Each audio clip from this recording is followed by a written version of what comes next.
What's going on, everybody?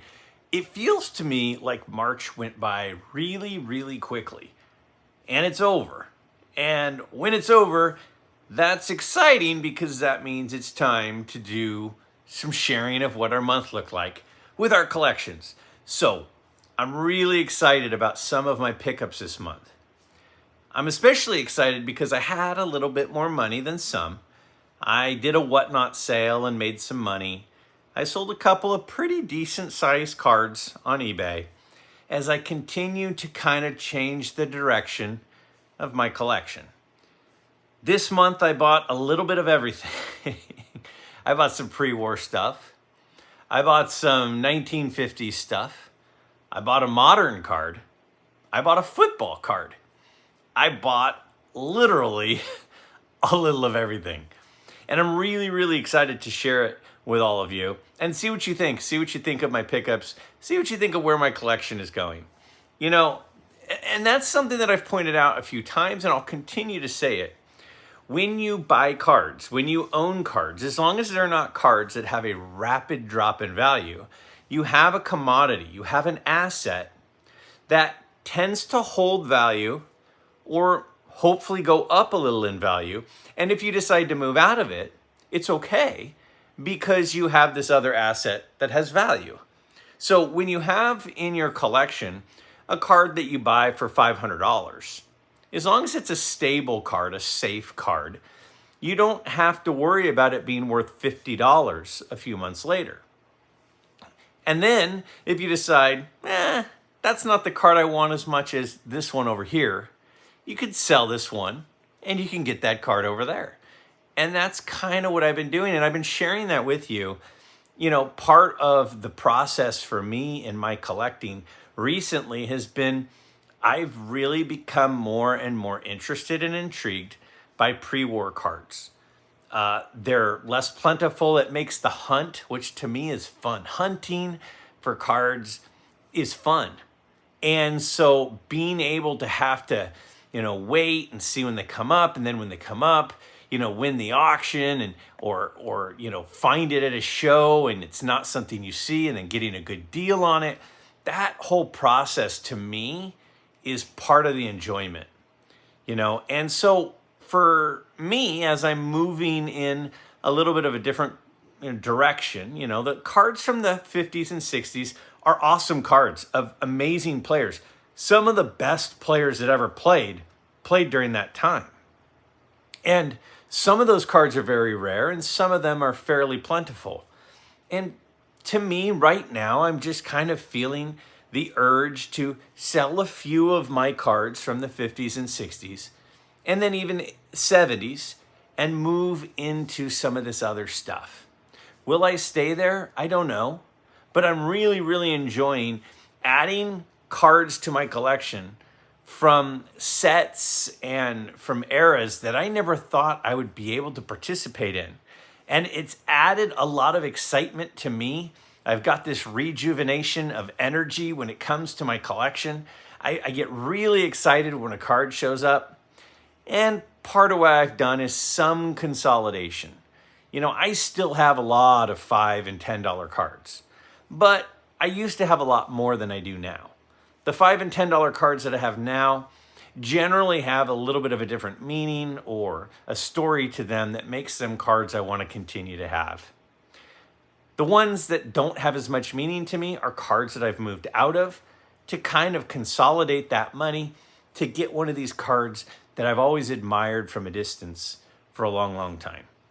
So at the end of this video, I will give you the information on how to submit your favorite pickup from the month of March to be included in the monthly midlife community show and tell video.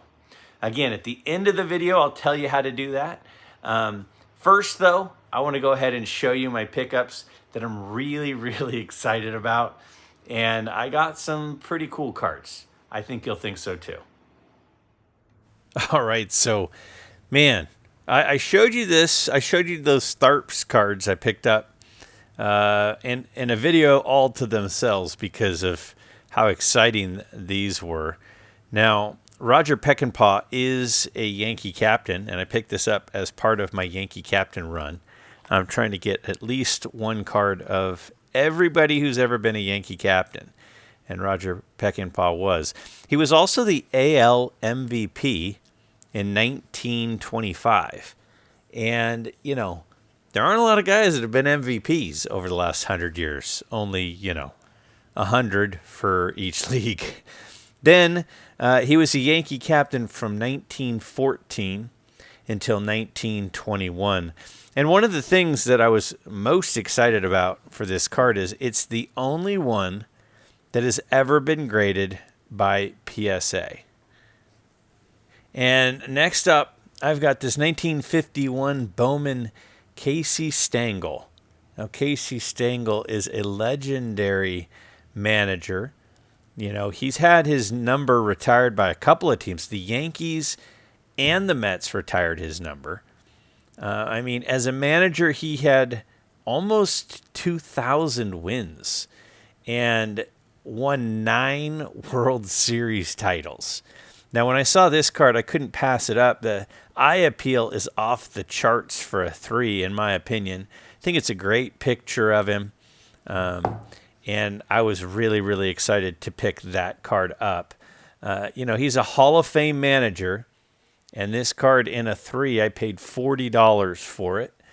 And again, I feel like it's centered really well all the way around. Has great eye appeal. I've been trying to pick up all of the 1951 Hall of Famers. There are a couple that are going to be pretty expensive, but that one wasn't too bad. Now, this was a big pickup. This was one of my gold cards for the year. I did a video in December about 15 cards I was hoping to get or wanted to get during 2024, and one of them was the Autogram rookie card, the 1950 Bowman Autogram. This is his rookie card. I have an Autogram player run going. I'm missing, I think, 2 of his cards still. He is a college and NFL Hall of Famer. This guy won 7 league titles. Now, some of those were the NFL, and then some of those were pre-NFL. He has 5 league MVPs. So 7 championships and 5 MVPs.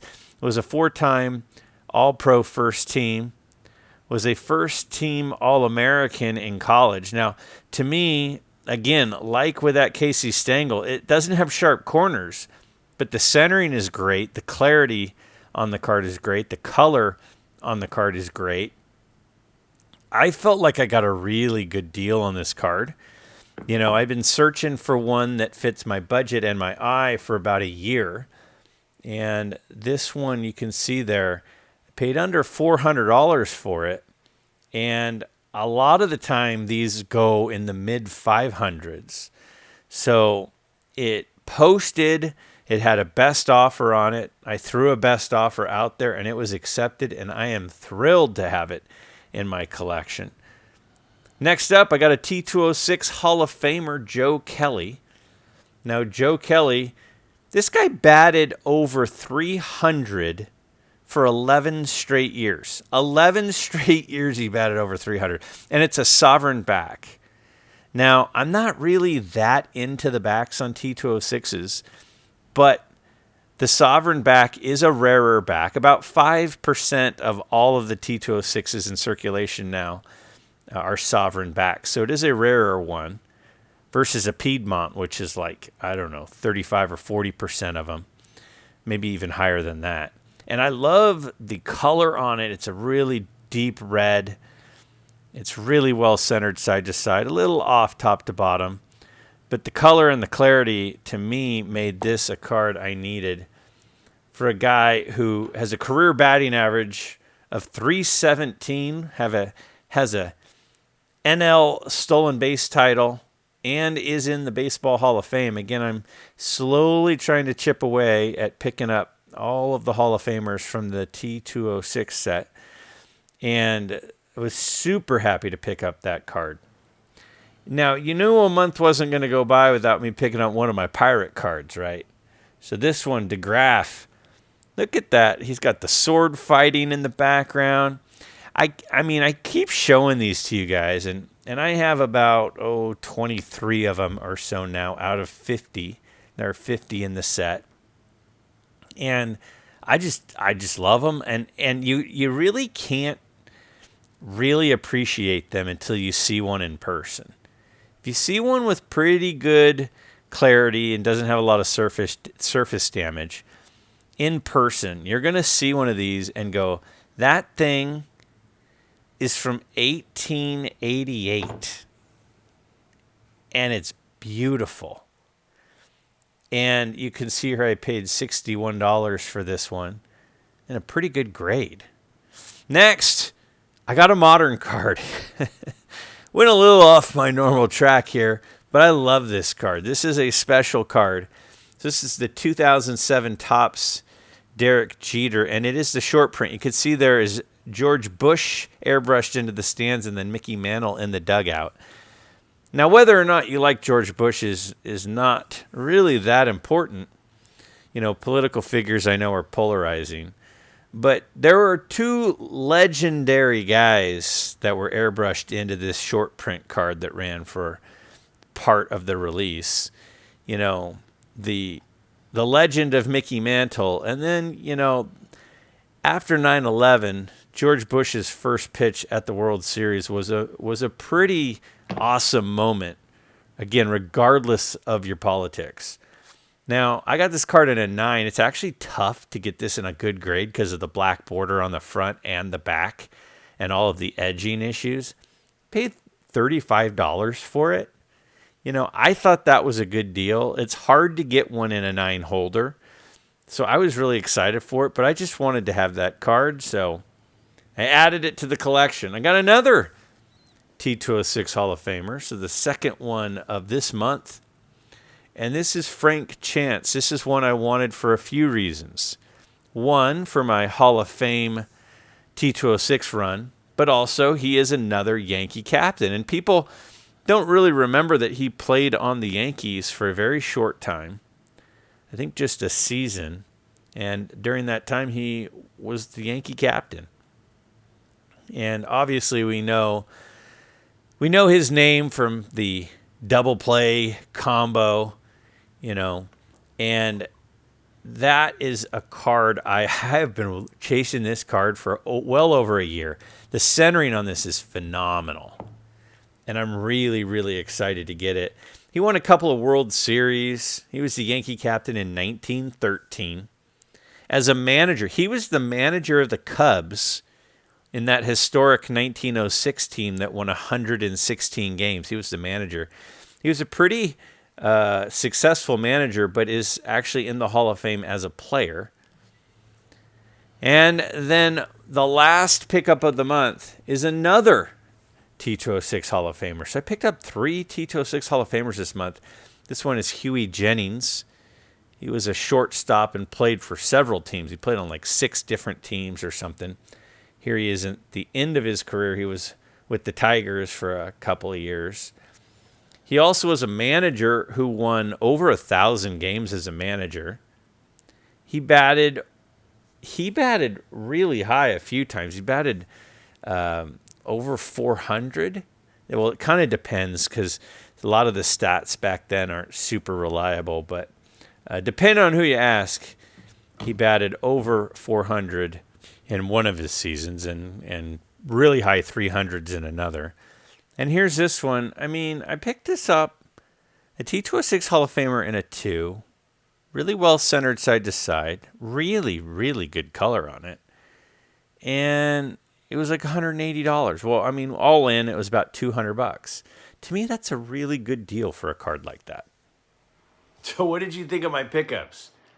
I got some stuff I'm really excited about. I mean, I remember as a kid seeing T206 cards, seeing other tobacco cards, not just T206, T205s, T207s, you know, Allen and Ginter cards, turn of the century cards, caramel cards, a lot of the cool cards from the turn of the century to the 30s, really, and never thinking I'd be able to own any. And if I did, it would certainly just be like a common.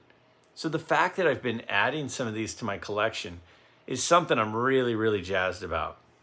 Now, I really want to see what you all picked up this last month. And I'm really, really curious to see what some of those buys are that you all got during the month of March.